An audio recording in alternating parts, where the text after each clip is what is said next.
3 పెళ్లిళ్ళు చేసుకున్న ఆయనకి విడాకుల పత్రాల గురించి బాగా తెలుస్తుందని చెప్పి స్లాంగ్లో అన్నావు.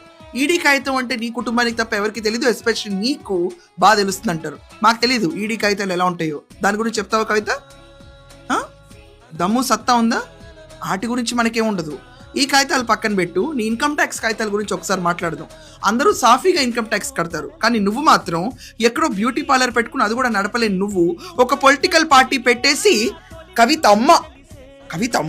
కవితమ్మగా ఎదిగిపోయి నువ్వు తీసుకొచ్చేసి తెలంగాణ రాష్ట్రంలో ప్రతి ఒక్కరికి అసలు బ్యాంకులతో పని లేదు, షూరిటీలతో పని లేదు, ప్రభుత్వం ఇది వస్తే ఇంకేంటి ప్రతి ఒక్కళ్ళు కోటీశ్వర్లే అనే లెవెల్లో ప్రామిసింగ్లు చేస్తూ ఉంటావు. నీకు ఇన్కమ్ ట్యాక్స్ కాగితాలు ఐడియా ఉన్నాయా? లిక్కర్ కుంభకోణంలో నువ్వు వెళ్ళిపోయి 6 నెలలు తీహార్ జైల్లో ఉన్నావు. చాలా మందికి ఇంటర్వ్యూలు కూడా ఇచ్చావు అక్కడ. సో తీహార్ పళ్ళెం ఎలా ఉంటుందో నీకు ఐడియా ఉంది కదా. ఇవన్నీ నీకే స్పెషాలిటీస్ ఉంటాయి.